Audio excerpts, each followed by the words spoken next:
Hooray, everyone! Yay! Thank you for joining. Thank you for coming to Wisdom Dialogues with Hope Johnson. Yay! I appreciate you. Yay, you're outside. Yes, I'm outside. We have partly cloudy skies today. It's so different from the rain that was pouring some recent weeks during Wisdom Dialogue. So different. Wind, some cold wind. Oh, I appreciate you. Thank you. I love you. Thank you, Kaya. I got some warm tea because I did feel a cool breeze going on. I was like, ooh. So my sweetie daughter brought me some warm tea. Yay. I love you, everyone. I appreciate you so much. I'm so happy to share with you every week. Ah. So what's been coming up? It's been so much fun, so thrilling. Financial stuff. Very interesting the way it comes up. It's like, oh, that's what needs to happen. Oh, no, no, no. You know, it's like, we don't want it to go the way we don't want it to go. And the thing is, it's going exactly the way it needs to go for us, always. And it's going that way to show us that the fear we have of it, the attachment that we have to things, is not really real. It's not really true. It's bringing up those fearful, oh no, not that. Oh no, not that. I don't want to run out.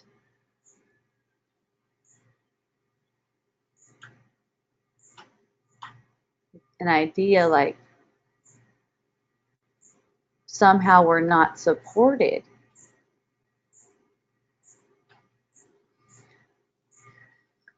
It seems to us, because we've invested a lot into the belief that money is how we're supported in the world.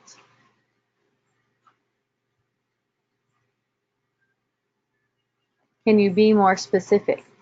Okay, so it's like if you take into account, and here's the experience that I've been having, it's really interesting. You take into account the amount of money that is going out, that you expect to be going out, and the amount that's supposed to be coming in, and it looks like it's not going to work. It looks like it's not going to work. And it's like, no. You feel the little, and I'm sharing this because this has been my experience today. This is how the perception occurred. It was like, wait a minute, how is that going to support that? Oh, does it mean this? And so I found myself exploring and going, okay, I'll talk with the bankruptcy attorney. So I talked to the bankruptcy attorney and I said, okay, so tell me, this is my experience. What occurs? How does that work? And I heard that it's as if you just give it all over to a higher authority and then they decide how it works. Yes, it always works. It always works. In whatever way that is. That's why, there's an openness to however it needs to go. An exploration and a feeling, because it's all a feeling journey. It's all a feeling kind of experience. It's like an exploration and a feeling. It's a feeling. So it seemed as if, and this is how it is. This is how I set up the attorney when I'm having a conversation with the attorney. Set up the conversation with the attorney so that it seemed as if, in her perspective, the way she was sharing it with me, this is your only option. This is what you're doing. It wasn't even a question. This is it. Like, And then noticing what the response is, within the body's energy field, and relaxing with that. And then I found myself having another conversation with my daughter, and I was telling her about that whole experience. And she was just like, oh, well, this has a lot of potential right now. It's like really poised. And I was like, yeah, it can just do something else. And that's what it feels like. That's what it feels like to us. It's like, oh, yeah, it feels like it could do something else. We don't know. We don't know for sure. No one knows, but, it's all a feeling. And it's interesting because it's like, it's as if it can go wrong. It's as if it can go in a way that it's not meant to go. See? And that's the feeling that we mean to get out of it. That's the experience that we mean to get out of it. And that's why it's all so beautiful, because it's also awakening. It's all showing you that you don't need what you thought you needed. You don't need what you thought you needed.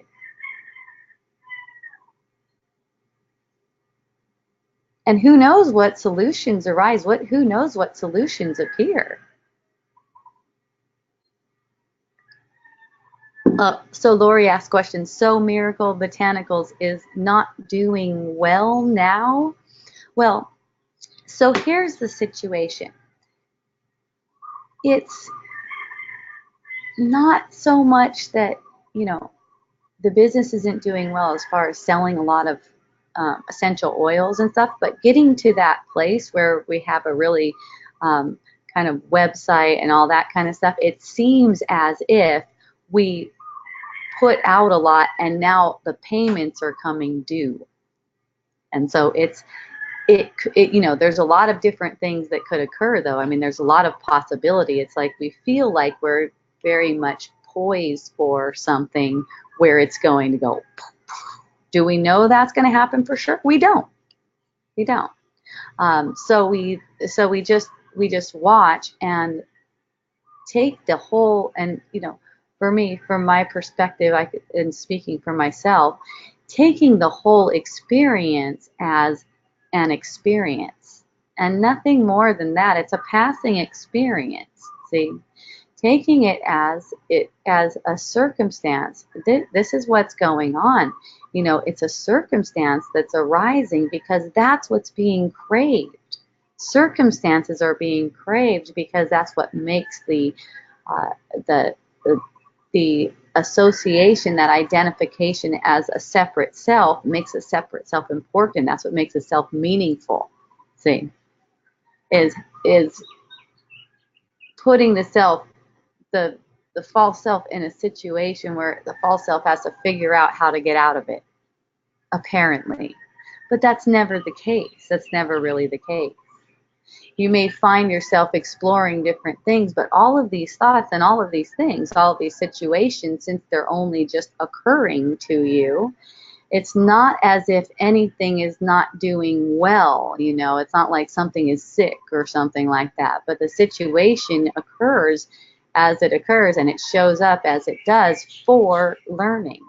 And what's always being learned is more of an unlearning. It's more of like an unschooling. It's revealing whatever kind of false beliefs are arising and letting them to be resolved.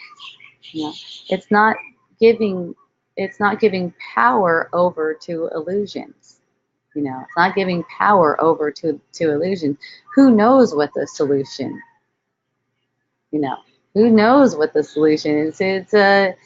It's mystery and a surprise. And at the same time, it's all leading toward exactly what we want. Whatever it is, it's leading towards exactly what we want. So whatever it is, it's a reason to be glad.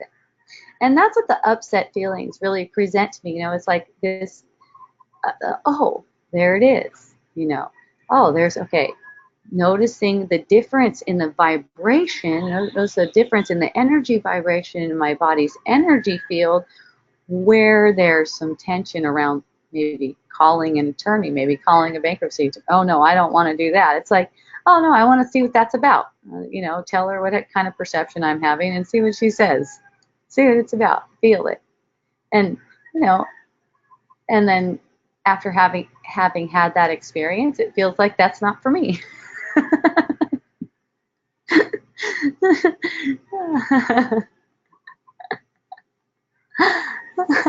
It's interesting how the fluctuations are, and none of them are set in stone either. None of them are set in stone. It's all a feeling. So it's like that feeling passes, and then it's like, oh yeah, this is totally, oh yeah, totally, we got this.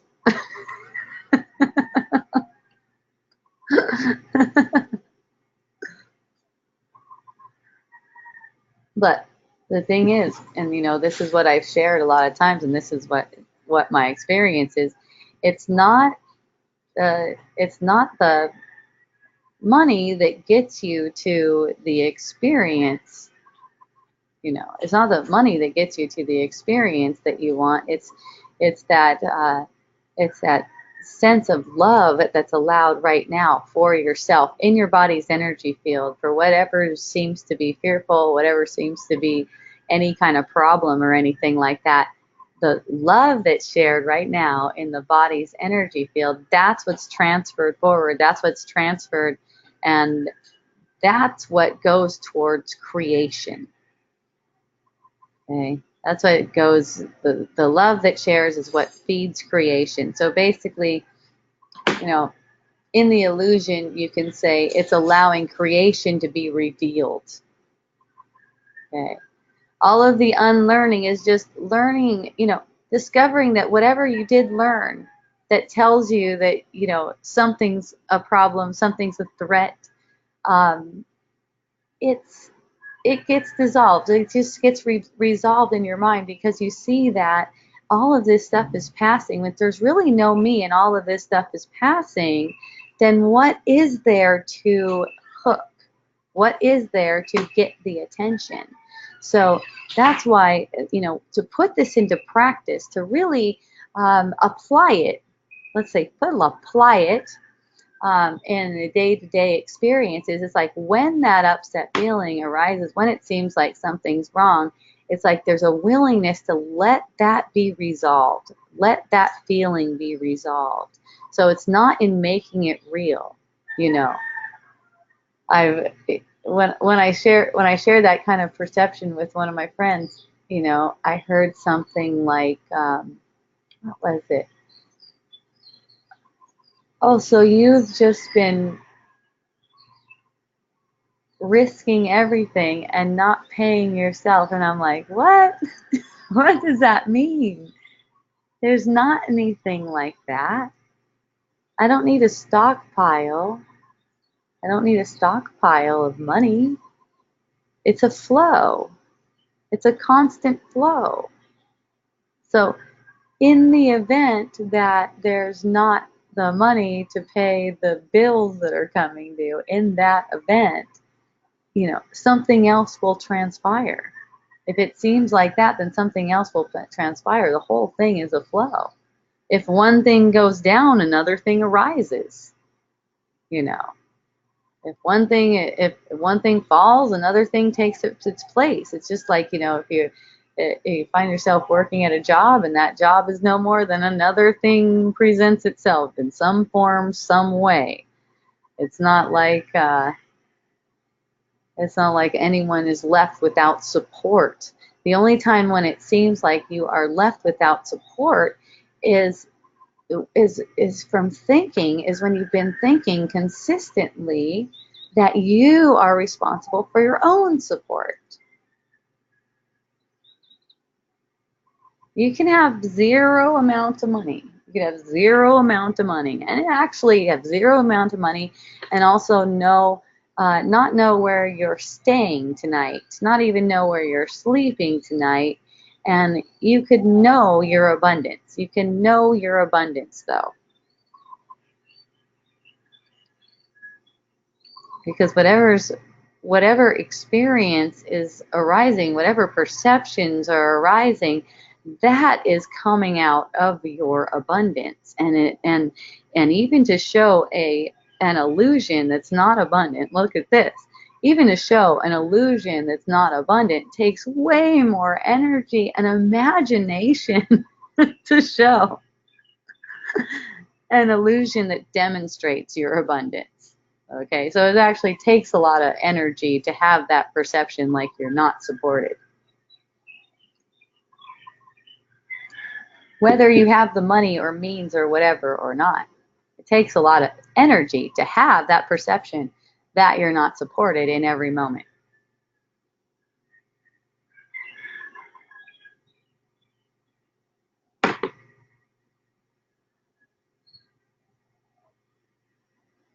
For one thing, it comes down to worldly desire. How will I meet my own worldly desire? How will I meet my own, how will I get the things that I like to get? And how will I do the things that I like to do? And eat the food that I like to eat? And travel where I like to travel? How will I?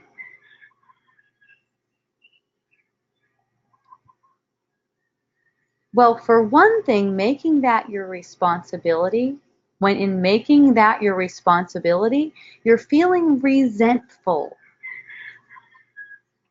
You can't help it because you know that in reality, it's already yours.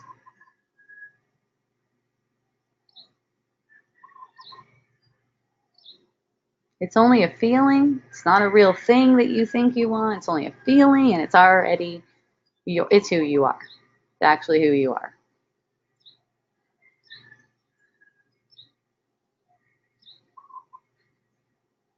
And it takes a lot of energy to keep that away from you. A lot of energy and thought to keep that away. Hide it.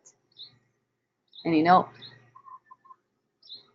money seems to be propped up as one of those things in a lot of cases. It's not all on everyone. It's conditioned that way. Basically, it's conditioning.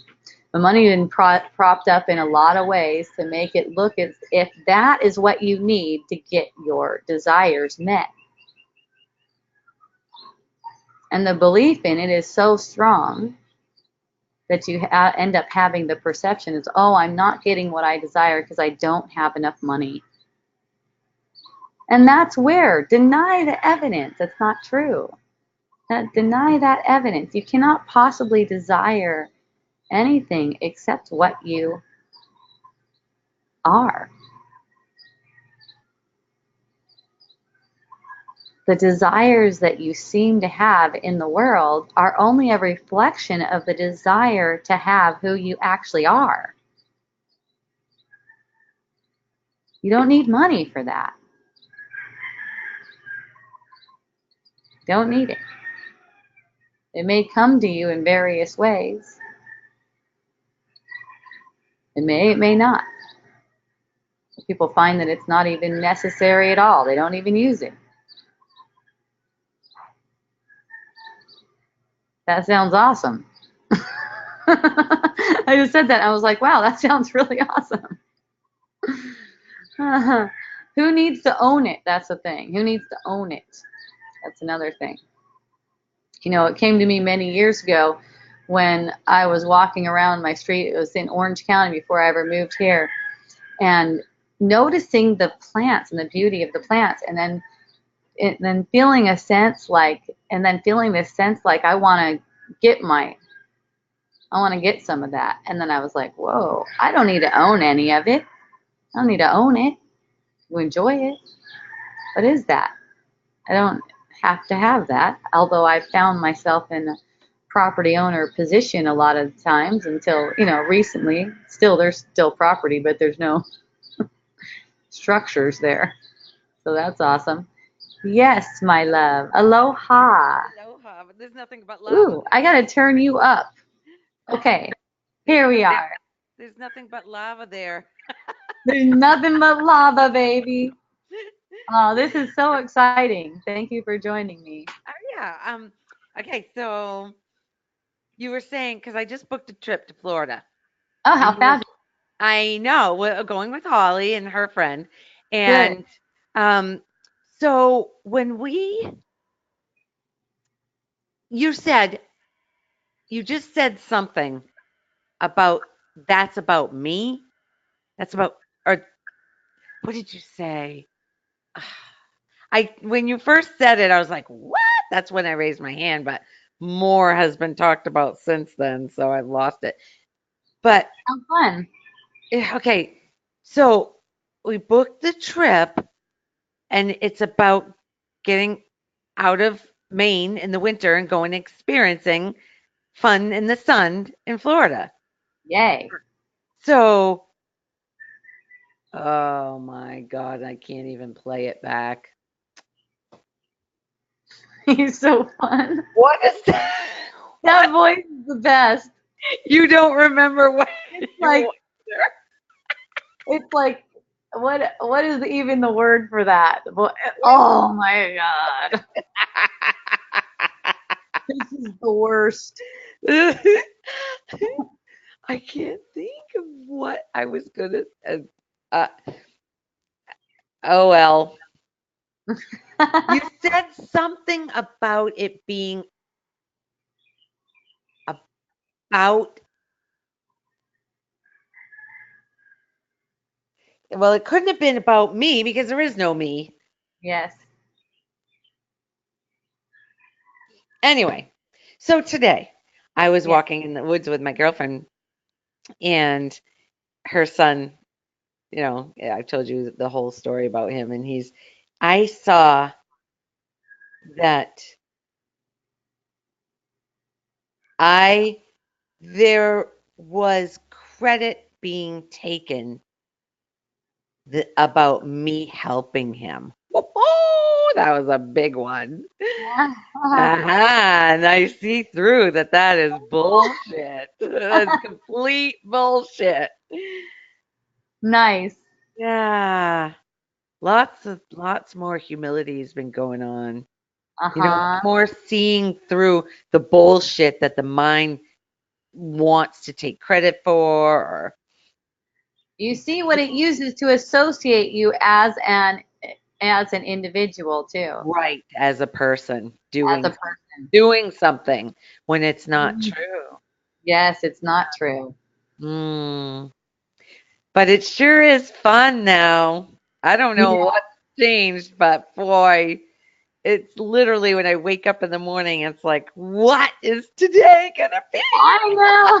That is really fun because you don't know. It takes all kinds of different turns. It does, and it's And the learning goes so deep when you're just allowing it to take all of its different turns and experiencing what that's like. yes, You know, allowing. just That's like the it. big Yeah, word, just like allowing. wow. Yeah. So today I was in the I had so that walk to do and then that she needed a haircut. I wanted to get home and take a shower before taking my friend to the doctor. I was actually early to take her to the doctor and I was in her driveway honking the horn. She's not coming, not coming out. Finally I get a phone call from her saying, can you meet me at the doctor? Because Mark, her husband, was going to take her there. Now I could see where before that would have pissed me off because there was expectation, all that shit. There was no rise in anything. I was like, sure, I'll meet you out there. I was going to go there anyway. I had to bring her there. So, but I could, after the fact, I could see the thoughts of, wow, how different that would have been a year Hmm. ago. We've been pissed off at her, building walls, stories, all that shit. And it's nothing like that. Yes, it's just Ah, it's just all really sweet. It's like yeah. your mind changes about everything because you see that it's all one. So your mind changes about everything. Yeah. People, situations, circumstances, you Right. see that it's all one. One. And it doesn't go wrong. It's It not doesn't look and go it's wrong. not and it's not looking anymore for something to be wrong. Right. Where it used to be literally looking for something to be wrong, which is associated with that clench in the belly and all that Mhm. nasty. Yeah. And Yeah.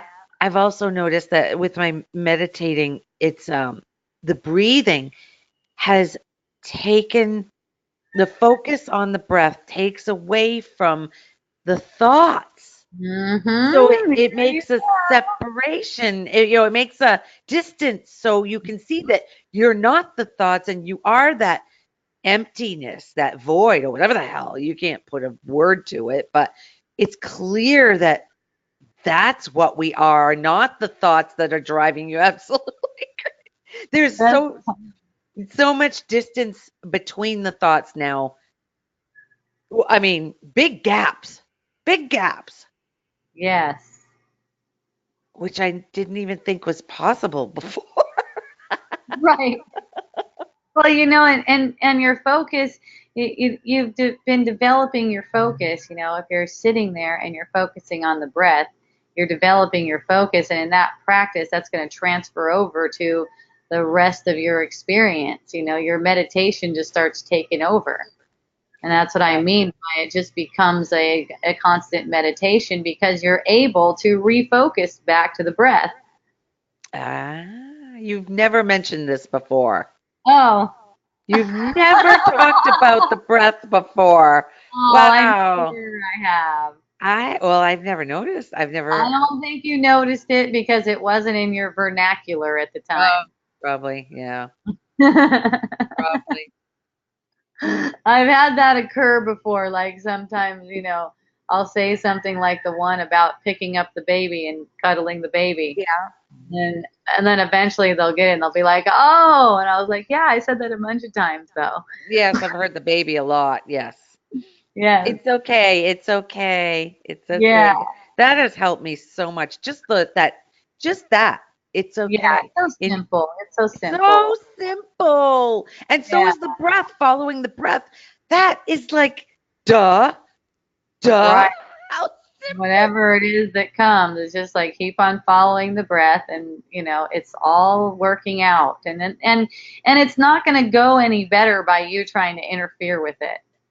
Right. you Yeah, know yeah, yeah, yeah. or trying to make ideas like you're not doing it right, or maybe you won't get it right, or someone else did something to you, or I don't know, whatever the Right. blame kind of thought. Sometimes Right. it's coming into blame for of society as a whole.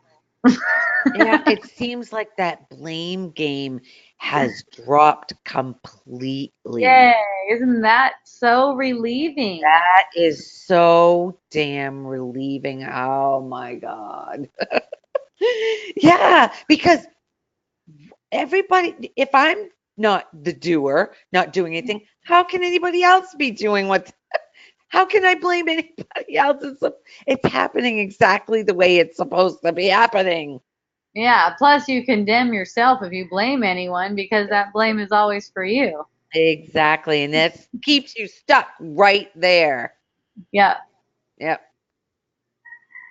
in that Yay. feeling. Basically, that means in that feeling, stuck in Yeah, that.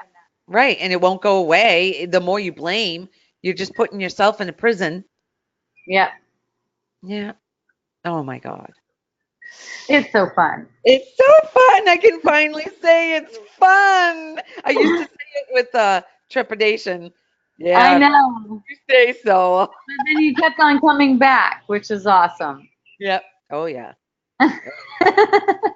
Yeah, I felt bad last week when I didn't. I freaking blew it off. Well, because I went to Boston, I didn't even think about it. Well, it's funny. Awesome. At one point, I did think about it, but in the You're evening, so it fun. just freaking completely left me. Anyway, Uh, it does make it feel complete when Lori is on Wisdom Dialogues.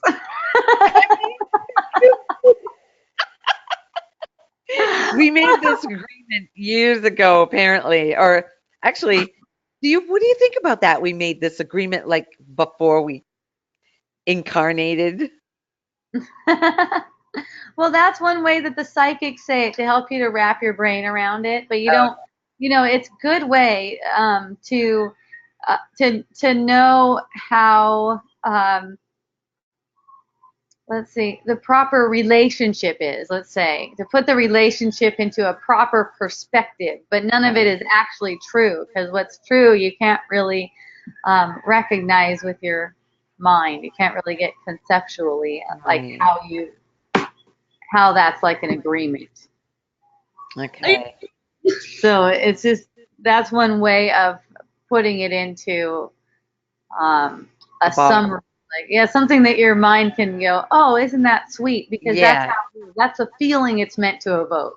Right. I see. Isn't that sweet? And even recognizing the meaning that it can have. Like, it's meaningless as a worldly thing, but the meaning that it can have is for awakening your mind and extending love. Then I'm talking about the meaning of everything that you perceive. Right. Right. Right. So you don't have a different kind of meaning for it. You don't give it an ego meaning. Right. Which that is because it's trying to conceptualize. Um, and if we're because basically you were not even here. Exactly. It's like yeah, that's what it comes down to. It's a hallucination. Yes, right. No matter what it is that you're presented with, it is a hallucination. And from the ego's perspective, the hallucination is meant to present problems. Yeah. To That's what keep it is meant to do, to present problems to you so that you can get distracted with figuring out those problems. mm, Okay? to keep the body and mind real. Yeah, to keep making it real. Yeah. Yeah, That's and so keep you in simple. resistance to feeling. Yes, it's a really simple. So, everything is for getting the feeling, and in getting the feeling, what it's leading toward. It's almost like you can see the future. Right. Oh. You don't find yourself doing, well, I really don't like doing this, but I've got to do it. No, fuck that. What? Everything you do, it's on purpose. Everything you do, it's on purpose. It's already on purpose, whether you feel like it's on purpose or not. Everything you find yourself doing, it is on purpose. It's for getting that. It's for getting that full experience. One friend asked me yesterday, "What do you mean? Can you elaborate on that? Get the feeling?" And I go, "Well, really, that's what it is. It's just that. It's really that simple. You're just letting yourself get the feeling. Okay, what does that feel like?" Mm. And you're just like when you're when you're in meditation and you're focused on the breath, you have a sense of the feelings that are passing. You have a sense of the feelings. If something gets intense and takes your attention off of the breath, the thought goes, your thought goes outward to a thought and takes the attention off the breath. You notice that the feeling, the sensation in your body, it's changed now. Yes. And there's also I've noticed a movement in the body. When it's an uncomfortable feeling, the Mm-hmm. body automatically moves to Mm-hmm. isn't that weird? Yes. It moves involuntarily to try Yes. to dissipate that feeling. Yes. It's trying to dissipate it. Yeah, that's the only word I can come up with. Yeah, that's why I got real curious and started to watch myself, like if I find myself scratching my arm like that, Mm. Yeah. just like randomly, because that is to relieve an uncomfortable feeling, like doing Mm. something like that. So for relieving an uncomfortable feeling, um, you know, tend to like maybe tug the ear, get an itch. That's another thing. No itch is eternal. That was one thing that they said in Vipassana. No itch is eternal. Like an itch arises. It's only a distraction. You know, Mm. you don't have to scratch it. Like right now, as I'm talking about that, the inside of my nostril, my right nostril, extremely itchy. Okay, so I've got it on the left side of my scalp above How my ear, awesome. and it Yeah. wants me, so I'm avoiding it. I'm not going there. Well, here's and here's the thing, it's like you it's a It's certain gone. kind of just that's meaningless. That thought is meaningless, and then you let yourself get the sensation. Like right now, I notice that itchy sensation in my nose, it's dissipating, it's Yep, going down. same here. Same here. It came Gone. up, went down. Yep. It didn't really need a scratch. It didn't really need that. It would feel good even right now. That would feel good. It just like kind of like, Yep. Yep. Yep. but sitting with the sensation of it might be more interesting. Yeah. You know, the fidgeting, the moving around is a habit. And that the same thing with the body, moving back and forth a bunch of times. All that fidgeting, it's just a habit. So it's like every itch that arises doesn't necessarily need to be scratched. It could just pass.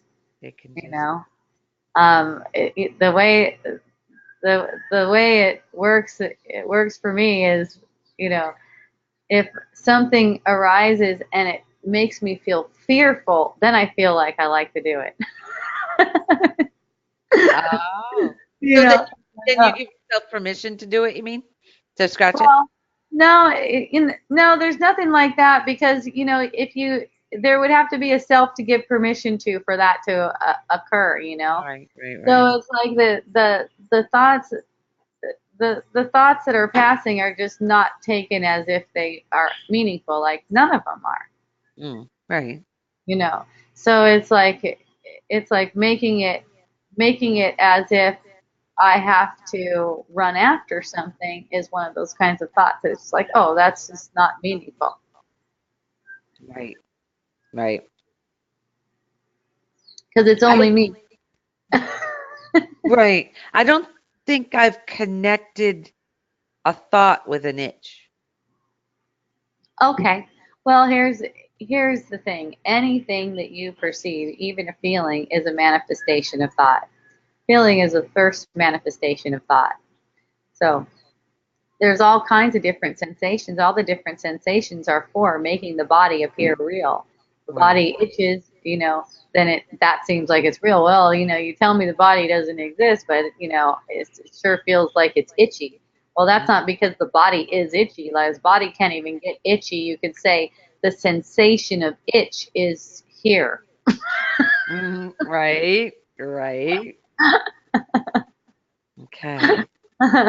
It's like there's a sense that's the whole thing. That's the whole experience is these sensations arising and passing. Yep. That's just one of them.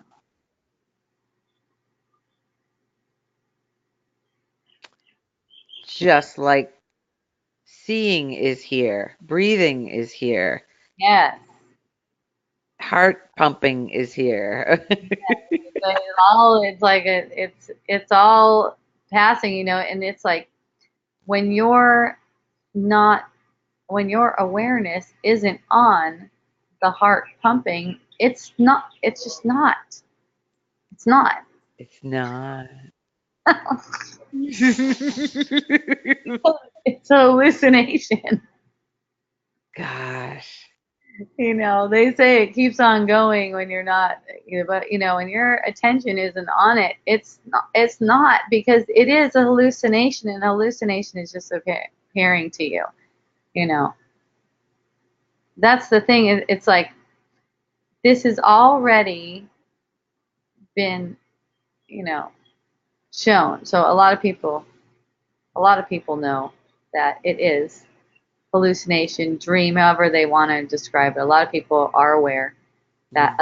I mean, you learn in high school that nothing is solid. Yeah, you learn in high school. Well, where is it coming from then? We learn it, but we forget it. What's it coming out of? So yeah, it comes back to that, and it comes down to applying it in the moment. It's just applied in the moment as this is not. It'll present itself, and like with scratching an itch, like the only choice you have right now is to scratch this itch because you have to do that. But then you realize that's not really true. No, it's not true. Same thing with when you're presented with an option. It looks like, oh, there's only one option now. There's only one option. That's it. That's Not also not true. true. That's also not true. So you feel into it. You feel into it. In that moment, I didn't feel like scratching the itch. Another moment I might feel like it because it feels good, scratching that itch. But in that moment when the itch was arising, I said, you know what? I'd rather right now demonstrate to myself, to my own mind, not to anyone else, not that anyone else would know anyways, that this itch is not really meaningful in itself. I just feel like demonstrating that this itch isn't meaningful in itself. And then maybe later on I'll go, ah. Ah, that felt so good.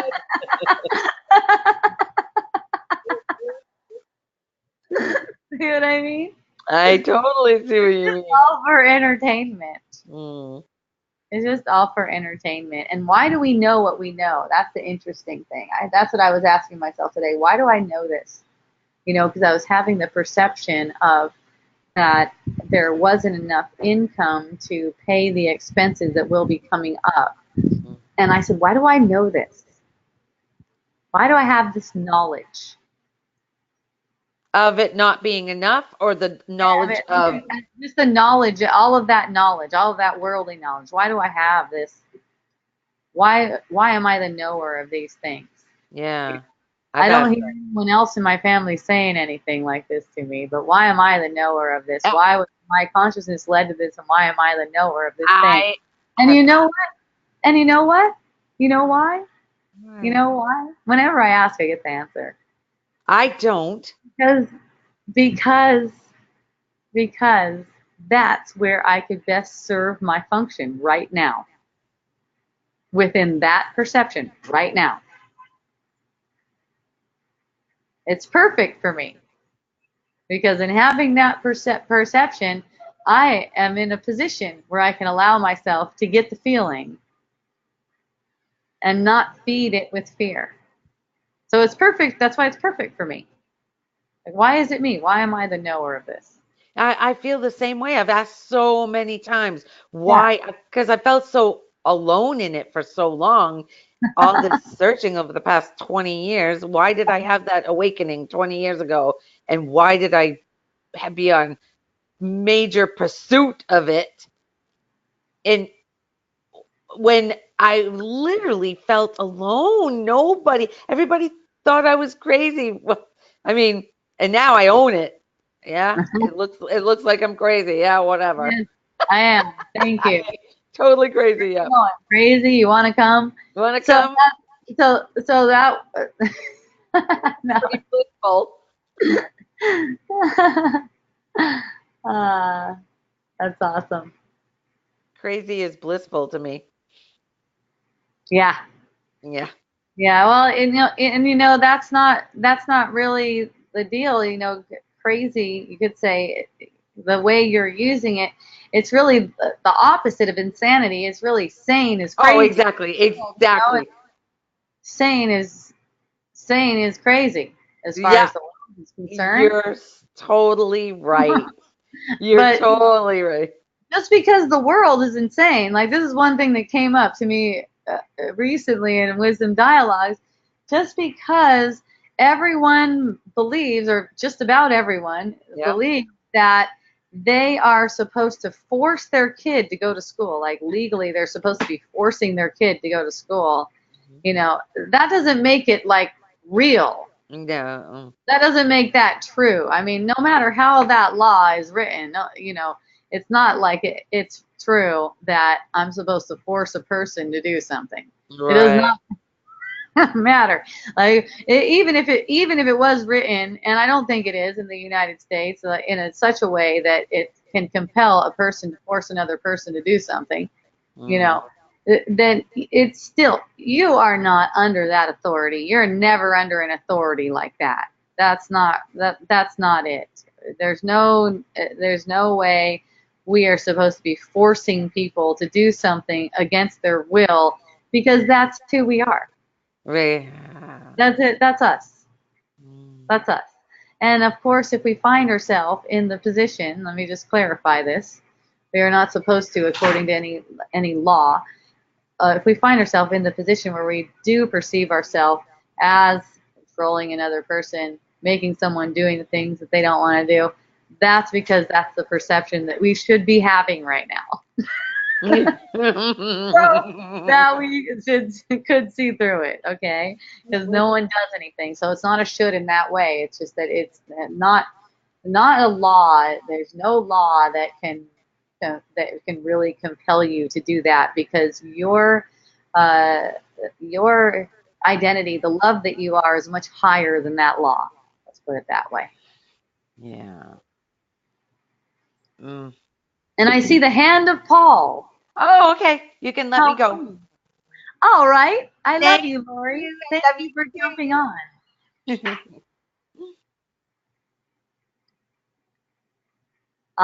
Aloha, Paul.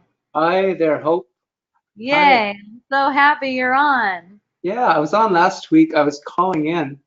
Oh, Um, thank you. I That's thought right. if anyone's calling in, the audio pin code for unmuting is 23. Oh, isn't that fun, everyone? And if anyone is calling in and has any questions, you can just get a hold of GoToWebinar. Aren't they awesome? They took care of you. No, actually, they didn't get back to me. But when I Oh, logged in on the never web this time, it showed me the audio pin for the phone. all right. We just gave him an anti-plug. That's okay too. So Zoom. Yeah. So what's Uh, happening? well, I'd like to know about, like there's no personality, right? Okay. So, it looks like we're playing a game. We're like to have insights and to see what we don't have to worry about or think about Okay. and just kind of let life guide us. And so what's your take, what's your understanding on our role as in, because I could say I can create things that create an income, or I can play with creating, I write songs, I'm Yes. creating those, that's an active role. And Okay. I help clients and Okay. I develop friendships, and those are active roles. And then I also have the understanding that it's being done. Yeah. I'm being unfold. My life is unfolding, and it seems like I'm doing things. So, Yeah. what's your take on our role or our responsibility? I'm not responsible. Yeah, what's our role? Does Well, that make your any role is sense? whatever role. Your role is anything you find yourself in. Whatever it is. You say, you have the experience of friendship and it's in that moment, like in one moment you're a friend in a role as a friend. In that moment you're not in the role of parent because your attention isn't going to that. You're only in it when your attention's on it. Yeah. So it's like these roles are arising. They don't really belong to anyone because there isn't anyone for them to belong to, but these roles are arising. You could say this role is here right now. Role is here, yeah. It's really cool. It's because whatever role it is that's before you right now, that's what it is right now. Maybe you were in the role of businessman a few minutes ago, but now you're in the role of lover, and you can just be in that. You don't have to take them between each other, or maybe they might overlap naturally sometimes, but you know, it gives you more attention for that particular instant in that role.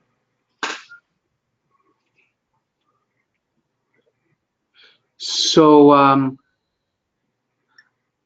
sometimes it feels like I'm creating things or manifesting. I think you call it manifesting. Sure. Sometimes I feel like I'm doing that. I'm planning for a future Yeah. where there is none, but I'm planning for one, Yeah. right? Yes. So the role is that I'm doing these things. I'm seeing myself doing these things, and it seems like I'm planning. Uh-huh. Seems like I'm strategizing. Oh, okay. Or Fun. sometimes it seems like I'm not strategizing, and it's all going to be the same end result anyway. Is that true? Yes. It's all, well, see, the thing is, you don't have a choice whether you strategize or not. Or even if I think about I'm strategizing Yeah, or not? because the thoughts are just coming to you. So it's a role where I think I'm actually doing it. That's the Yeah, role. it's just that thought that takes the identity, like as if you are doing it. Because even the perception that you're doing it, that's a thought arising and passing. So it's just that thought that makes you identified with it as if that's you, and as if you have some responsibility for it. That's where the responsibility comes in, like you have some kind of responsibility for how that thing is growing, learning, doing, whatever.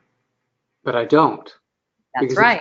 it's being unfolded on its own. Even if I think I'm slacking or achieving, it doesn't make a That's just difference. another thought. Yes, that's the ego taking responsibility for what you're perceiving. That's all.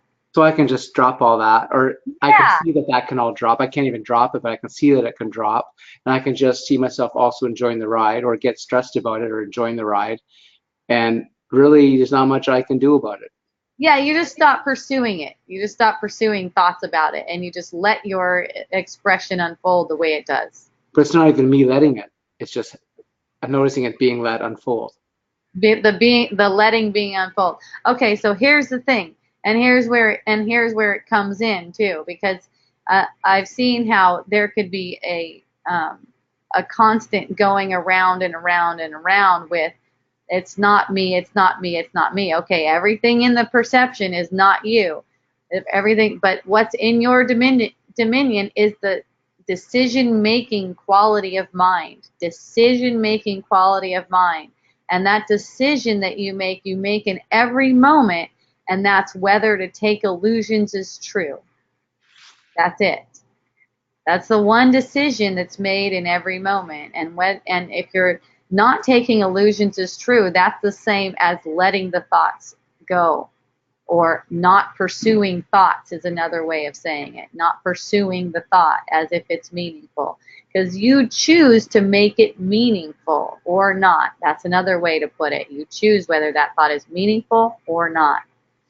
Yeah, the So, experience can be meaningful. Like, and you can be hugging your son, and that's going to be feeling very meaningful, and that feels real. mhm. Although whatever happens, you're not buying into that it's real, even though your understanding that is that it was created to seem real. Yes, it's made to seem real. Yes. And you can enjoy that and play it like I want to be like I want to be a good person, I want to be a good friend, I want to be a good coach, and then but buying into that this is real. Watching what's saying I want to be something too. Because what's saying I want to be something, it wants to be separate and special. Right. You don't want to be anything. That's not you. It's not a problem that it wants to be something. It's not a problem that it wants to be a good person. It's just that when you identify with it, a certain kind of pressure is put on your mind. Right. And with that pressure, what manifests out of it is not pretty, because now you're limited. You get limited like that. So, you as you are all that all that you can ever want. Let's say that. You as you are all that you can ever want, and the perception that you have of yourself that makes you want to be something, that's misperceiving yourself. You can't be perceiving yourself as you truly are if you still want more.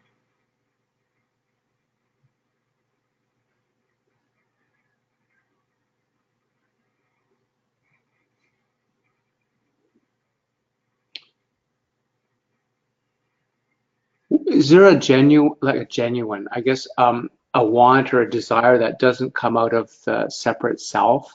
That's like saying, oh, I'm feeling like it'd be good to connect with this person, or it feels great to take in the sunshine, or wow, this cookie was awesome.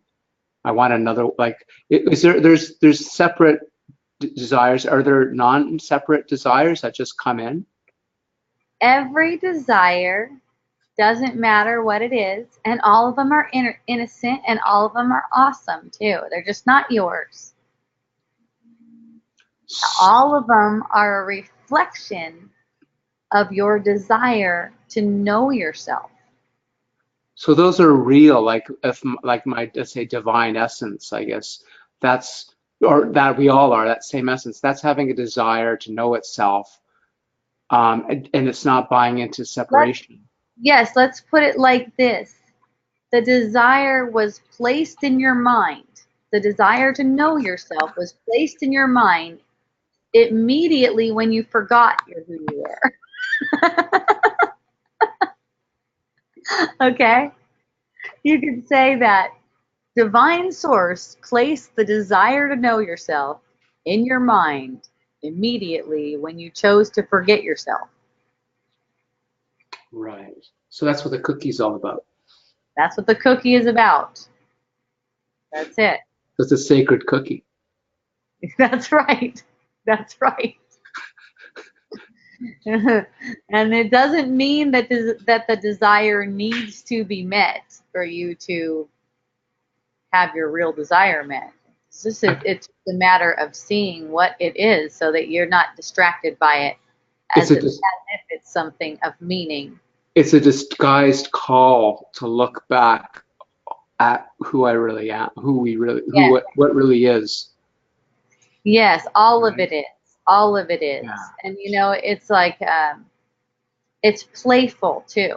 It's playful. So it's not like you have to be on alert, make sure, it's a playful thing. Your attachments get revealed to you through feeling. So basically the unlearning is unlearning to take these ideas true that make you attached to things, make you attached to the illusions, and make the false seem real. See? So desires are fun and playful. I've heard myself exclaiming, I know what I want. And that's not a problem. It's just that who's saying I know what I want? That's what makes it playful. Who's saying I know what I want? Oh, how fun. And it's not heavy. It's just light. It comes, I know what I want, it passes. The thoughts coalesce in whatever way they need to manifest. I've been feeling really drawn toward the jungle lately, I noticed. Been feeling really drawn toward the jungle, like living in the jungle, more rural, and we have some acreage in the jungle. We have 3 acres in the jungle, real nice, raw, beautiful fairyland kind jungle. And it's like, it'd be nice to go enjoy that jungle and living in the jungle, kind of in the out there. So it's like just recognizing that, oh, how interesting. Look at that. That's how desire's manifesting itself now. So we can let go, by recognizing that it's all a play, Yeah. and enjoy that, we have everything that we need, and the desires are a desire to know larger self. Yes. And that's why when you feel as if your desire is met, you're knowing more. You're because you've undone this idea that you have to have it to have it. Do it again. You've undone the idea that you have to get that thing in the world in order to have your desire met. See, like a desire can arise. It could even come in the form of a sexual desire. It can even come in the form of a sexual desire. And in recognizing that it's already met, you actually get the feeling, that satisfied feeling of it right now. So then you're not searching for the satisfaction in the world.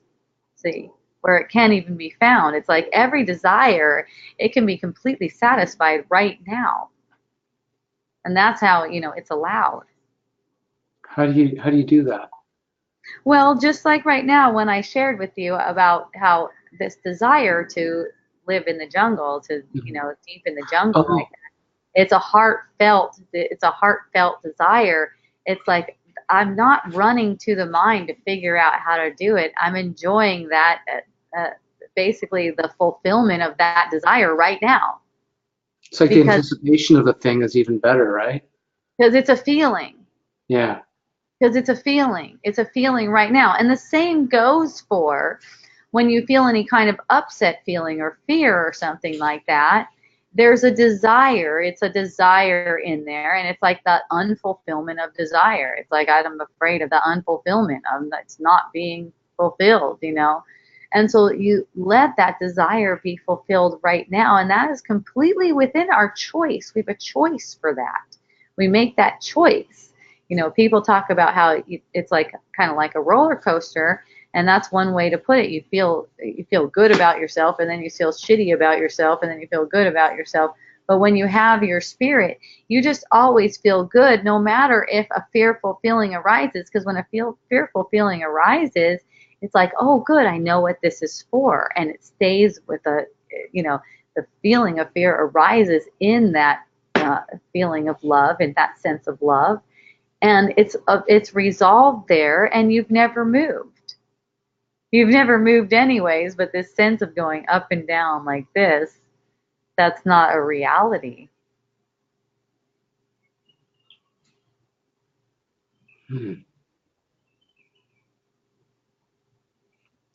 It's more like it's a energetic frequencies that seem to be somewhat harmonious, and then all of a sudden a different energetic frequency arises. It need not have any effect on you.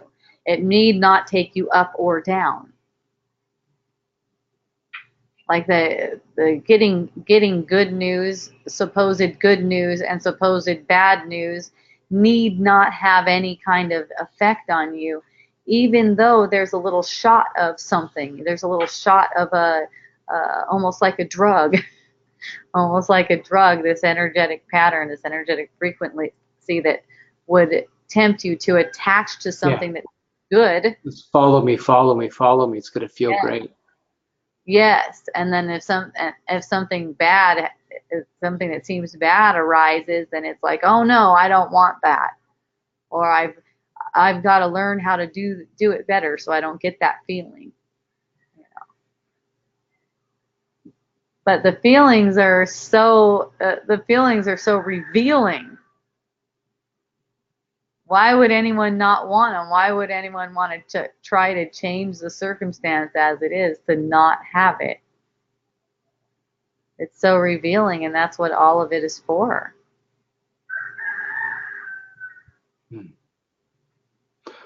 Yeah, that's helpful. I'm going to have to ponder that. Well, hooray. Thank you. I love you. I appreciate you. I love you too. It's fun having you. Aloha. You know that Lori and I met about 4 or 5 years ago at a Byron Katie event. Oh, sweet. That's why I'm here. She told me about you. Oh, fabulous. Thank you, Lori. The sweetie. And Lori says hi, too. Thank you. Okay, I'll thank you, too. Aloha. Hooray! And I see Yulia's lovely hand. Oh, my goodness. Yulia, my love. Aloha, my love. Oh, yay! It's us. Yes.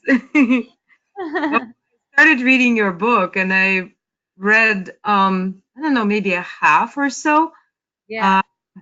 I just went past the place where you're talking the experience of rudeness with your kids, and then the bullying part, one against the other, and that scene that you had in the kitchen. And I think about it in one of your talks. Okay. That is so mind-blowing, even though I keep talking to you about this for over a year now, not a lot, occasionally, I bring that up because there are some similarities, with the children and dissatisfaction with how they are and dissatisfaction with myself as a mother and back and forth. They're bad, I'm bad, they're bad, I'm bad, everybody. Yes. Bad kids, bad mom. Bad kids, bad mom. You know, Yeah, right. back and forth, back and forth. And you know, I don't even know how to put this, but it's like I understand philosophically, theoretically, and not just that, maybe a little more than that. You know, it's kind of difficult to put in words. I understand how it is that there is no rudeness. It's not there. That Yeah, actually is easier for me to get. Like it's yeah. a for love. I can see it. It's harder to see with the bullying. Oh, yeah. Understand philosophically. Like I don't want to say like, oh, no, that's nonsense. I understand, but Yeah, it's like I have this how, but how did you do this? It seems so amazing, and yeah. I'm trying to transfer it to my experience. Like right now, my experience is his room is dirty. It's so dirty. One of my kids moved back in. It's so a mess. And he promises me to clean it, and he won't. And it was like this for years. And I Why remember, does he well, promise that you to dirt clean it? isn't there. It's not there. It doesn't exist. When, But then how? okay, so look at why does he promise you to clean it? Because I tell him, would you clean Okay, the room? Can I so clean it? He goes like, no, I'm gonna do it. so so so you know, for me, I just never mentioned it. See, you're mentioning it is making it real. Every time you're mentioning it again and again, you're making it real. It's a distraction from getting the feeling of the uncomfort. He can't help having a messy room. You're keeping him in that vibration. How? So by Yeah. mentioning, by thinking it, Well, you keep talking about the room, right? You think there's a room and there's stuff in the room and the room's a mess. This is what it is. It's like this is coming up for me. For me, it was coming up big time. It was like for healing some major patterns, and I don't think it's anything different for you either. So it's like that when the room seems to be a mess, when the thought is that the room is a mess, it's time for you to feel that. It's time for you to feel that. When I experienced myself in that same kind of situation, I just knew that I needed to feel that. And I didn't go and talk to my son and say, is it okay if I clean your room? If he was gone and I was inspired to clean his room, then I would just do it. And I didn't mention anything about it. And if he came in and saw my room and the room clean and then said, hey, why'd you clean my room? I would just probably say something like, I felt like cleaning it. mm-hmm. I just felt like cleaning it. And I would do it when he's like gone for a longer period of time, but when he's here, it's like I cleaned a little, but he really doesn't want me to do it. well, But and every situation's different. So I'm not suggesting that anyone should do it like I do it either, because even though I kind of want to, I'm just you're gonna sense the energy in your particular situation. You're Yeah. the whole purpose and the whole purpose of having these experiences for awakening the mind, and in that process you become more sensitive to feeling into what is right for you, how it works for you, and how it works for awakening your mind first and foremost. How it is for awakening your mind. And when you're interacting with people and you see people's responses, those are very telling for you. A person's response to you is very telling for you. If your son's like, I don't want you to clean my room, it's showing you that, there's some resistance there. There's some resistance there. I don't want that. There's some resistance there. So, you recognize where the resistance is coming from. It's projected from your own body's energy field. Mm-hmm. Yeah. And so it's just like an allowing that to be, and your action will just take care of itself. Who knows whether you'll end up cleaning his room or not, but it doesn't matter. And see that the goal isn't to get a clean room either. That's the other part. That's the other part that may be missing here. is that the goal isn't to get a clean room. Mm-hmm. So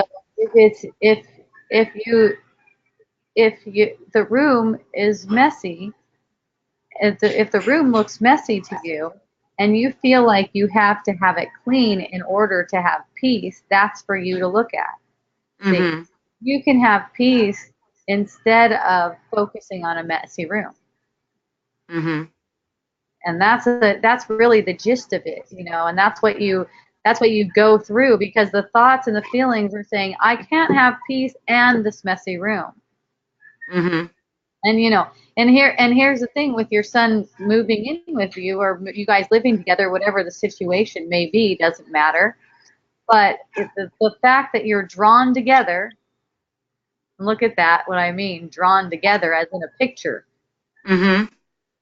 of the two of you, there is some healing to take place in the mind with you two joined. So all of this is presenting itself. It's much more than cleaning a room. All of this is presenting itself. It's an opportunity to heal long-held, you could say, ancient patterns of pain.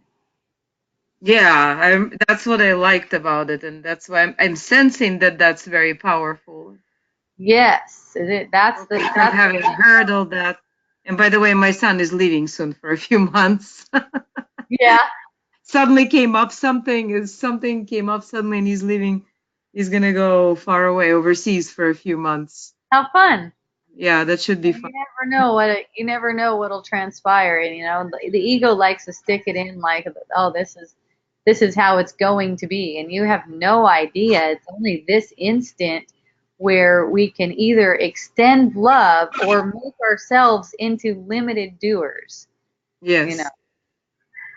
So it just really stopped mattering to me whether a room got cleaned or not.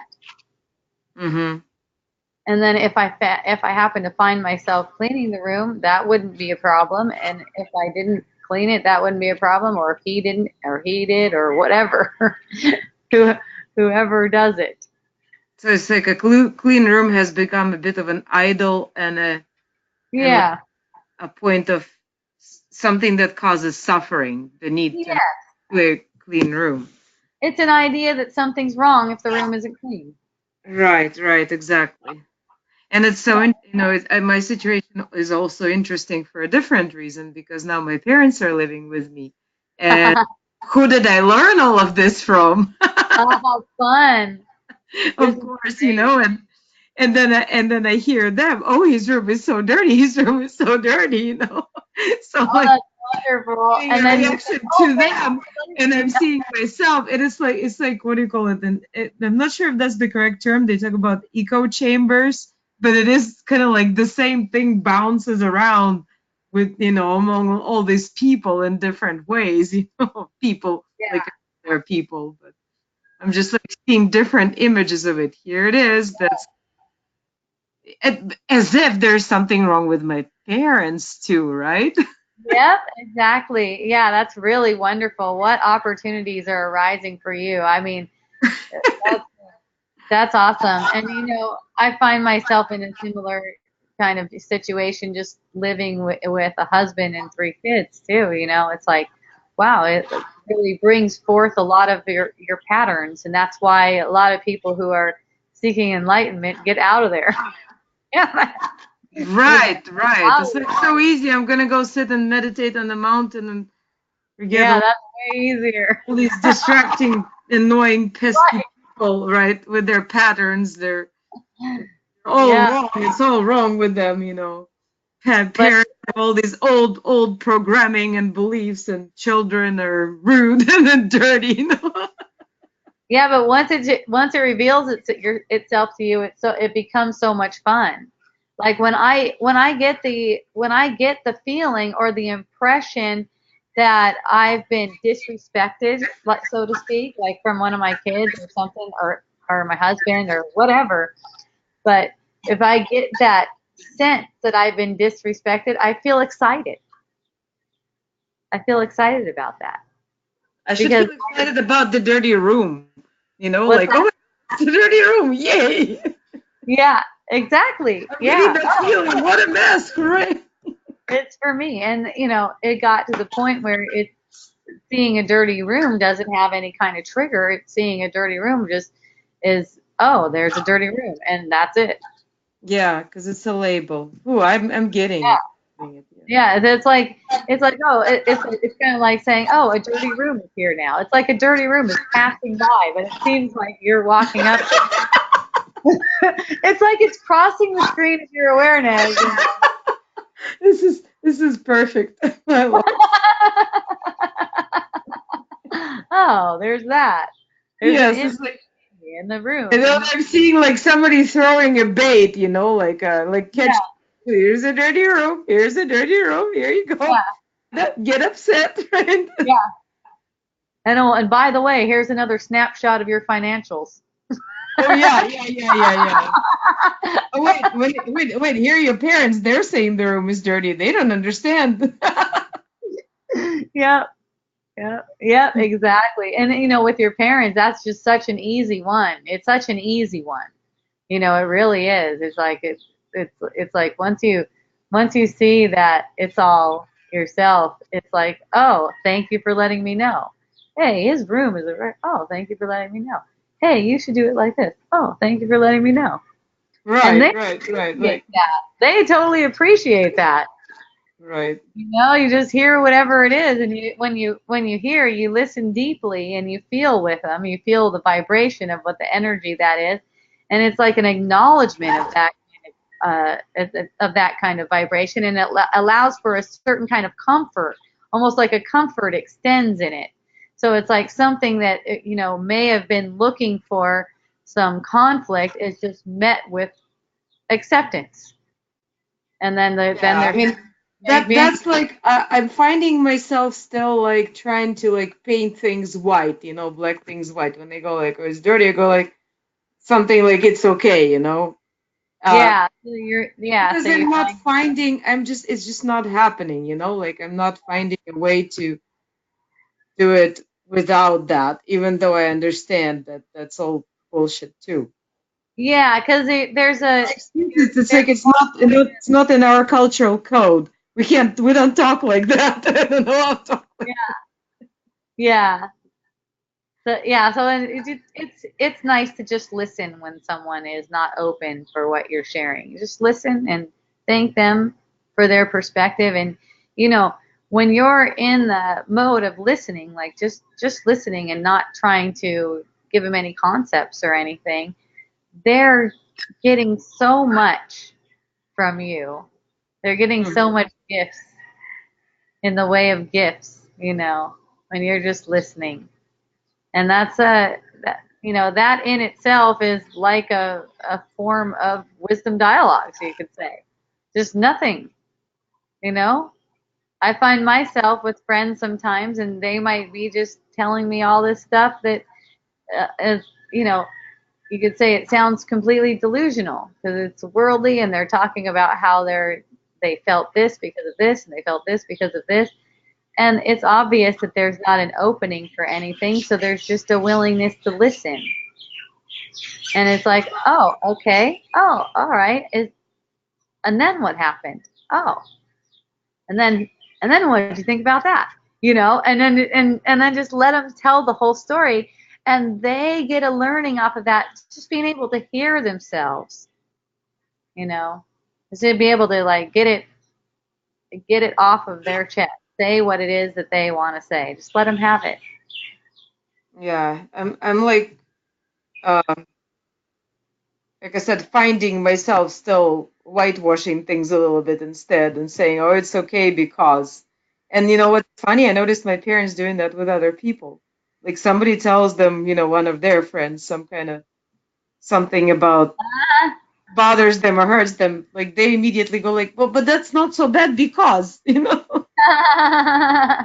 Perfect. And I'm seeing that that's what I'm doing, and I'm seeing how that affects other people. They like don't really want you to tell them why it's okay. They just want to tell you why it hurts or why it happened. Not like oh no, that's not so bad. That's okay. Look at it. It's not so bad. Yeah. It's a different kind of it's a different kind of it's okay than the it's okay that we talk about here, because you're using some kind of worldly circumstances to prove it that it's Right. okay. And it's mostly it's out of fear because me and my parents, whatever ourselves, like are afraid of the situation that we're hearing about, like, and you kind of try to imagine yourself in it and go like, well, I'm gonna be okay because, Yeah, something like that. Like you have to find an explanation why that could be okay. right.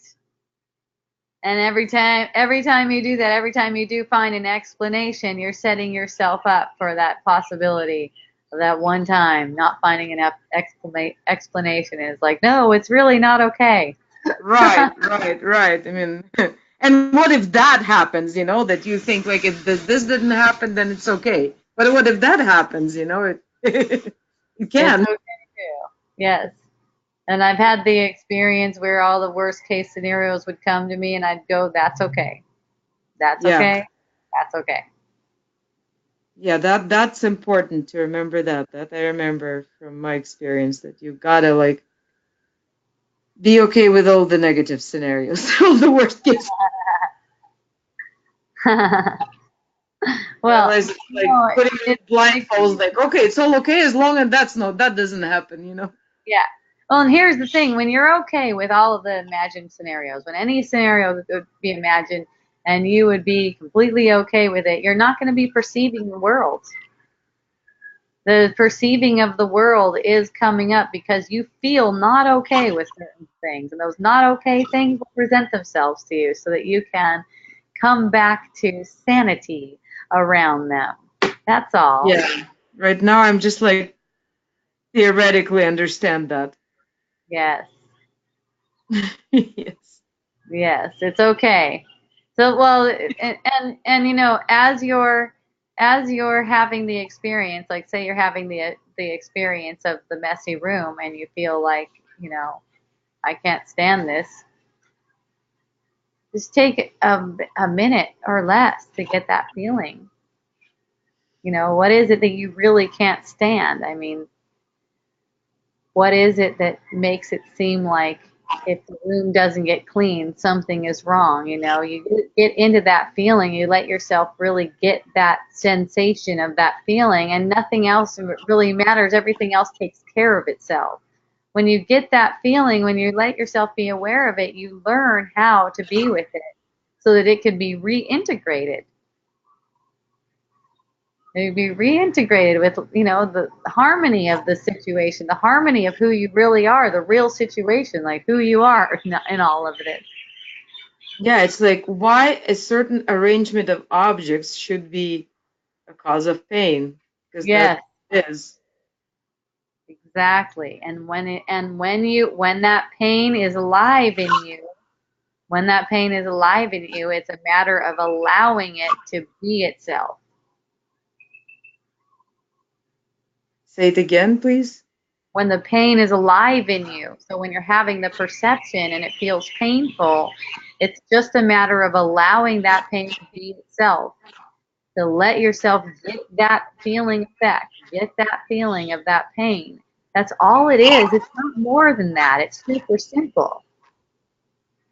That's why, Hmm. you say you get it conceptually that it doesn't have to be that, but then there's also you getting conceptually something to the effect of, I'm not able to do it yet. And the thing is, whenever you're aware of it, it's healing. It is healing. Whenever you're aware of what's going on, it's healing. That's enough. And you'll see that the choice there's a choice there to be aware of what is real, or take the illusion as true, and that's all. If you are willing to be aware of what's real, but stay aware of what's real. It's kind of like staying awake. Like you feel drowsy almost. You're tempted and you're being pulled into this thing. If you are willing to be aware, you make that choice to be aware of what's real and not follow the illusion. It's gonna reveal itself more and more and more and more, that's what it is. It's just that you let the thought of doubt, as in not there yet, rule. Yeah, I get it. Do you see what I'm saying? You don't have to let that thought rule that you're not there, because you are. The only place you could be is here. The only choice you could make is between illusions and the truth and awareness of the truth. So there's no one who's not there yet. There's no one who's not. You know what's interesting? Yeah, reading your book, you also talk about like feeling intense feelings, pain.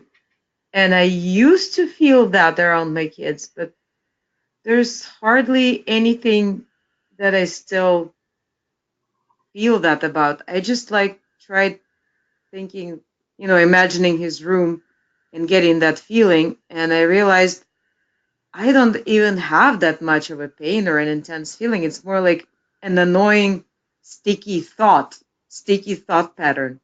I'm just Okay, used to it, good. like, you're used to eating something unconsciously or something, that kind of thing. Like you're Perfect. chewing Yeah, that's as how a kid. Yeah. that's so what you're describing is, I experience that too. It's like layers, okay? So first, when you're first like, "Oh, I get what's going on here." The most painful things are going to be resolved first.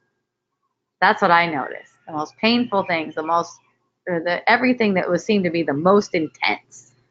Oh, I see. Resolved first. Do you see that? I And then see. after that, you're like, oh, I'm free. You don't realize though, now the subtler ones are going to reveal themselves. And Ah, the subtler ones at first are not visible. Once the intense ones are gone, it's such a relief. It's like, oh, that's great. So, the minor annoyances and all that stuff, they don't seem like anything because you just had that intense thing. But after a while, they start to make themselves known. The minor annoyances, it's still the same kind of thing. It's just that if you take it as if, okay, it's just minor, I'll just ignore that, you could put it off to the corner for a while, but it's going to keep coming back.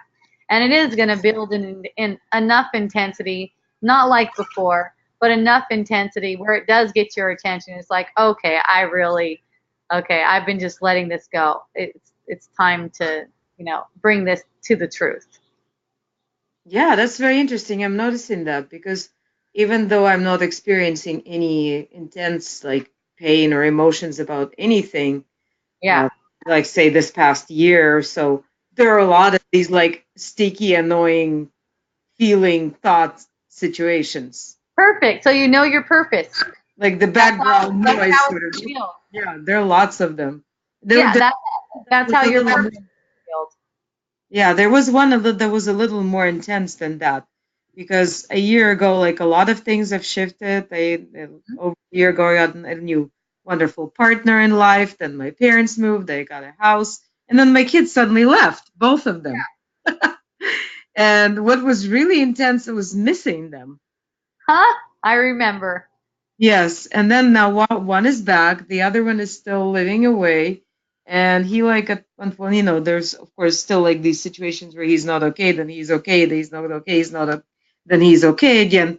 But the biggest one recently that popped up was just like, gosh, I miss him and I miss talking to him, and he's like not interested in communicating with me. I mean, not that he doesn't ever talk to me or see me. We see each other, but most of the time he doesn't want to talk about anything. And he's Okay.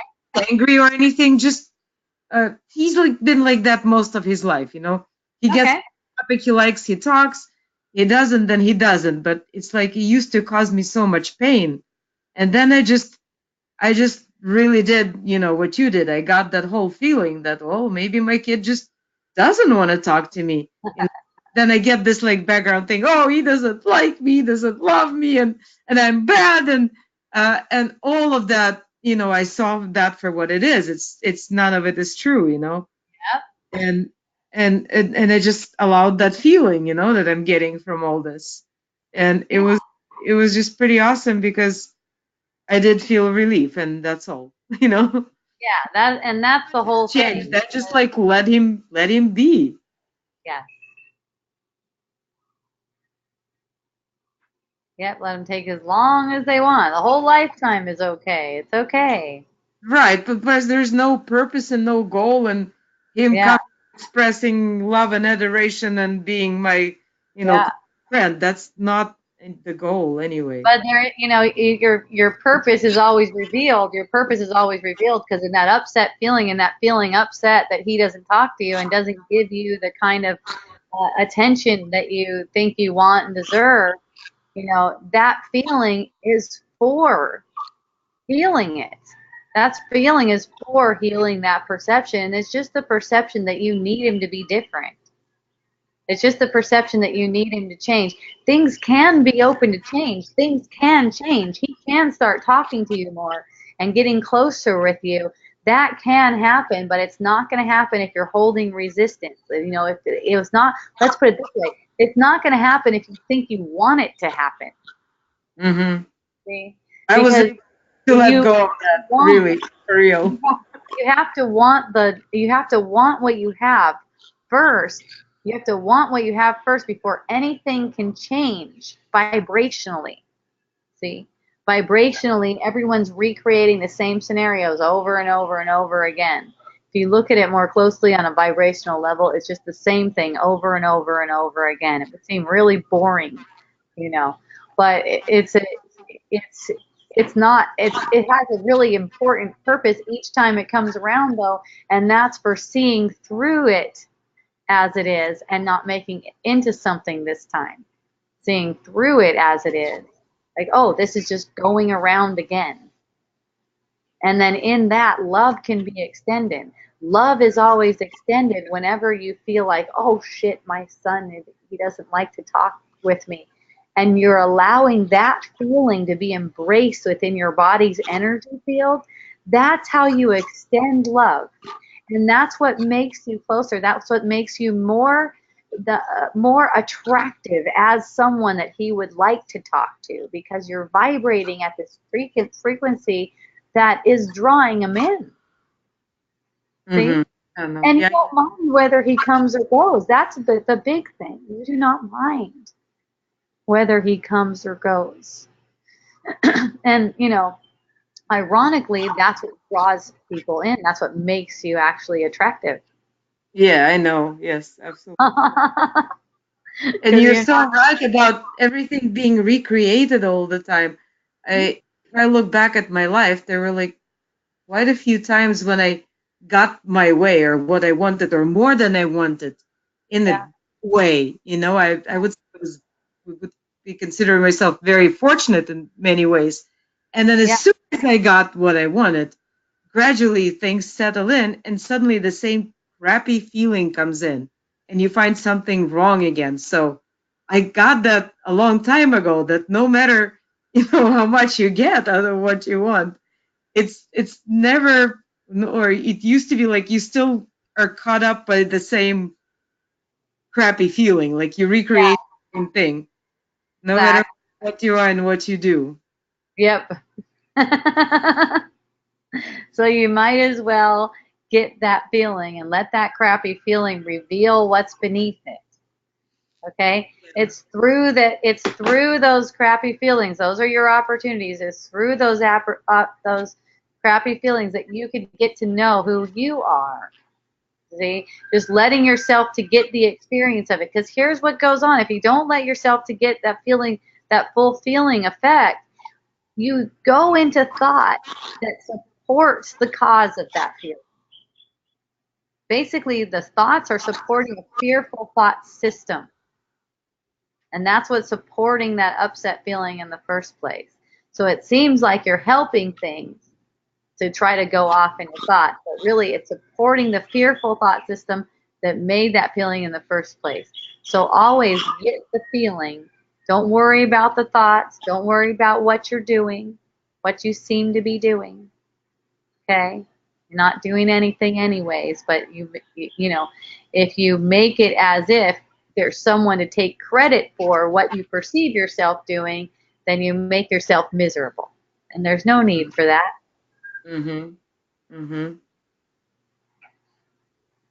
Get the feeling is a big one, even if that feeling is subtle.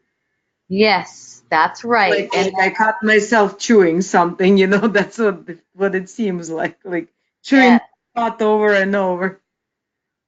And you can see that with food too. Like if you find yourself chewing food excessively, like you keep on putting food in your mouth excessively, you might just check in. What am I thinking? What am I nervous about? What am I afraid of? Because you just notice, wow, this is just like kind of like almost going on.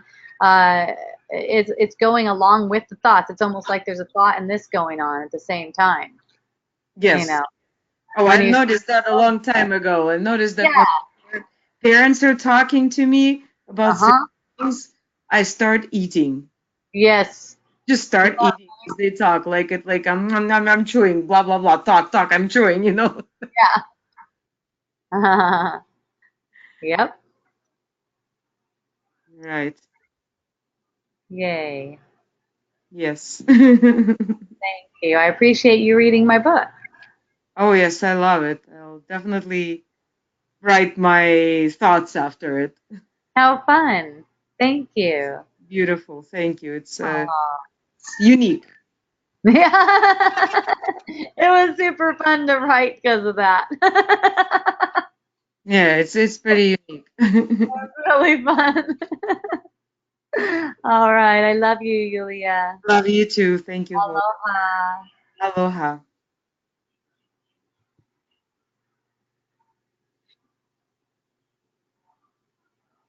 Really, what it comes down to is willingness to know what everything is for.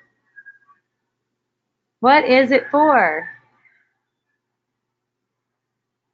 You could ask yourself, whenever you ask yourself, or whenever you ask anyone else, you're always asking your inner teacher. You could say you're asking your inner teacher.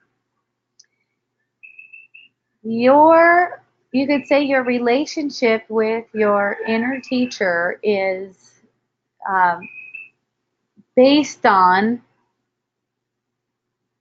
the way the communications are based. It's feeling. It's a feeling kind of communication. So that's how you know. That's how you know. It's not like overly excited. It's not. It's never going to tell you what to do in the world. That's another one I like to share. Your spirit is never going to tell you what to do in the world. You're going to have a perception of something that you might do, and you're going to get a feeling effect from it. You're going to get a feeling effect. Whether you do it in your imagination or not, you're going to get a feeling effect. And that feeling effect is what you wanted. So the manifestation is just to get that feeling effect. Whatever that is, whether it's you perceiving yourself to physically be doing something to get that effect, but every perception is just for that. With every perception being just for that, you don't have to focus on anything but what's arising for you right now.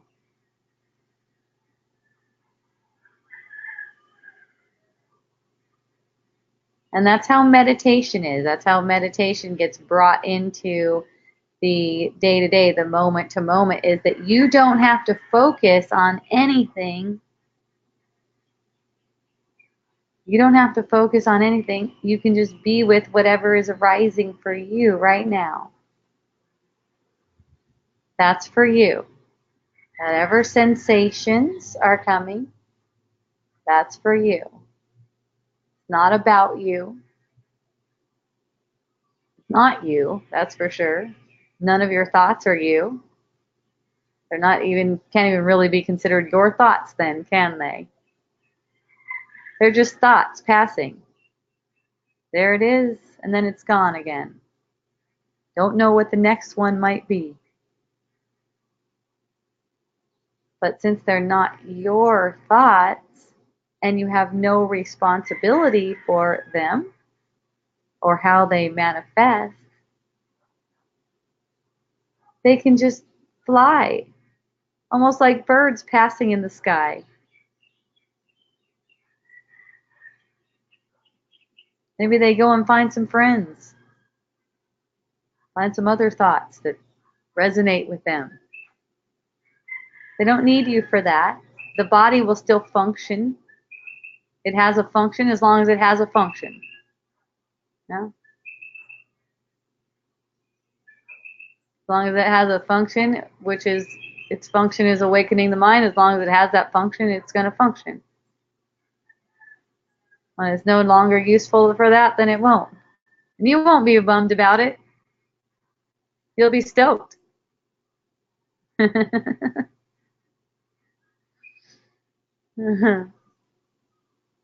Lori said she thought about Yulia the whole time reading the book. Yeah, Yulia and I have had very similar experiences as far as being in the role of mother and having the perception that kids are annoying.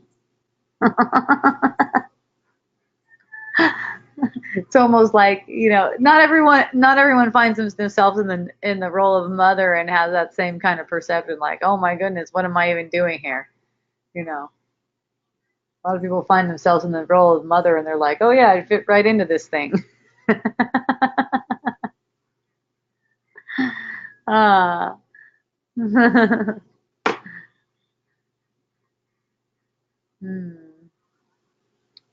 Yay.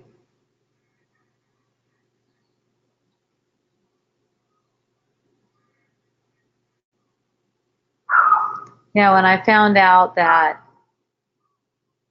I didn't have a person, as in there's no me, there's no kids either. Like there really weren't kids for me. Like I would tell my kids before that, you're not really um, my kid. I would say, like, you're not really my kid. You're just playing a kid. But I still felt like they were my kids, and that's why they were suffering. You feel, even though you conceptually know, okay, they're not really, but if you feel like they are, and you feel that sense of responsibility, that's what makes it real for you. And so that's why applying the truth, applying what's true, what we know to be the truth now, about this illusion, in applying it, it takes going through feeling. Because even though conceptually, okay, they've even shown in science now that, this is manufactured in our brains, but still we're acting like it's not. Still we're acting like it's not. And that's because of feeling. So once you've gone through every feeling, that means all the thoughts have been resolved, and there's no need for any body. There's no need for perceiving in separation. But that's the whole purpose now. That's what becomes the whole point. Once you've recognized, once you have that recognition that, oh my goodness, it is all projected from my brain, that becomes the point. Everything gets used for undoing what's been made. Oh, if you messaged me, oh my goodness, yes, okay. Someone has a message, a question, and it was messaged to me, but I have not been used to getting those, so I totally didn't even read it yet. Let's see what it says. How exciting. Thank you, sweetie. That's awesome. All right, so here we go. Ooh, it's a long one. I have a question. Yes, you do. I asked my dad if he could forward me an email. I was beside him watching him on his computer, and some porn ads came up, and he got really red in the face, and I could feel he felt embarrassed. How fun. Whereas in my energy field, I felt pure anger arise. Oh, awesome. I experienced a huge heat wave, yet I just sat with it and didn't say anything. Yet it's a couple of hours later now, and the emotions are still lingering. I had so many thoughts come up about how I've always looked up to my dad as a role model, and how I would never think he would do that. I can tell it's a big trigger to me because it's a deal breaker in my romantic relationships. So seeing my own dad watching that stuff felt like he was cheating on my mother, and the way I experienced was as if it was my own boyfriend cheating on me. I felt as if it was happening to me. Oh, how awesome. I hear my mom's voice in my head continuously saying stuff like, see, that's just how men are. Oh, how awesome. Of course. All guys are like this. Might as well learn to accept it. It will hurt you less. Yes, that's how your mom does it. How awesome. You can guarantee they'll sleep with someone else if you stop having sex with them. It's like this pattern of her voice basically saying, I told you so, and I can see how much I don't want to believe it, yet I feel as if I keep getting proof. Yes, of course you do. I am aware of the projections, yet I still find myself in the midst of them. Wonderful. So, all right. So the getting mad with your dad, that's just holding him to some kind of an expectation. And it would be the same thing for a boyfriend. Be the same thing for a boyfriend. You know, for me, just because that's not attractive to me. That's not attractive to me. I'm not attracted to, haven't never found myself anyways, attracted to someone who's attracted to porn. It just, I don't know, it just does something. That makes me not want to, like, be romantically involved. Let's say just romantically, I don't really, nothing, friends, that's fine, they can do that. I'm not into it myself, but, but still, if I find my boyfriend, husband, whatever, say the husband I have right now, he's into it, I'm not going to be mad at him. I'm not going to feel mad at him unless I'm attached to him. So it's the attachment to him and what you've made of him that makes you feel angry. That's why you're feeling angry, because you've allowed yourself to grow attached to him. Let's say you've made the choice over and over to be attached to him. Well, as long as he's looking this way, as long as he's not doing something like that. I mean, for me, this would be like, oh, aw, cute. Just because it's not for me doesn't mean it's like an anger thing arises. The anger that's arising, that anger has nothing to do with any porn. It has nothing to do with that. It has nothing to do with your dad. It has nothing to do with porn. It has to do with you. It has to do with how you hold yourself. It's a reflection of having expectations on yourself. Okay? There's nothing wrong with, and nothing to make you angry about someone watching porn unless you had an attraction or an attachment to them. An attachment to them. And look here's why you make an attachment to them. You make an attachment to them so that you can hide the fact that you are detesting yourself. You're detesting yourself inside. That anger is self-detestment, and it's projected outward as if he's the one that's giving you the anger. But there isn't any him like that. Okay? Huge heat wave, very healing if you let it be. Good, you sat with it and didn't say anything. That's awesome. Couple hours later, sit with it again. The emotions are still lingering. Sit with it again. Sit with it again and again and again, and have faith that it's being healed. That's all. So simple. So simple. It's all about you. It's you know, let's say this. Here's what's all about you, because I know I said it's not about you earlier. It's all of what it's projecting as if it's about your dad and what he's doing. It's about your anger toward yourself. It's about an inner anger toward yourself, okay, for having separated yourself. And having separated, in thinking that you have separated yourself, because you haven't. Let's say that again. There's no one who is separate. It's only thinking you have separated yourself have made you feel like you're separate, okay? And in order to keep up the sense of separation, you have to keep projecting things that make you angry, afraid, sad. That's why it's such a blessing when it comes up and your dad says, your dad's over there looking at porn and you're feeling angry. You go, oh, this is for me. What am I angry about? Feel the anger. It's all really is that simple. You don't have to do anything about it. And look, all the stuff that you said about your mother, that's exactly how they attract. A person, I've seen this over and over again, you guys. A person who holds those beliefs very strongly and tries to convince other people that all men cheat and you better this and that and this and that and they all watch porn and all that stuff, that's who they attract. Apparently attract. I mean, really, it's like they projected that person to bring back evidence. If you're trying to convince people that all men are this and this is how guys are and all of that, you're asking consciousness to show you evidence that that's true. And it's going to be a real long shot for you to have any other perception. It's going to be a real long shot. For me, I just never believed those things. I heard the same kinds of things from my mom. I heard the same kind of thing. And I half believed them. But I didn't fully believe them. I half believed them in a way like, okay, well, if that's just the way it is, then I'm not going to have any long-term relationships. If that's the way there is, if there are dogs like that, then I'll just be a dog too, and I won't have long-term relationships. No problem. No problem. But then what I find is something completely different because there's an opening. Where there's an opening, you could get a different perception, which is what occurred for me. Got a completely different perception. At least I have had that kind of different perception, a perception of a different kind of man for almost 25 years.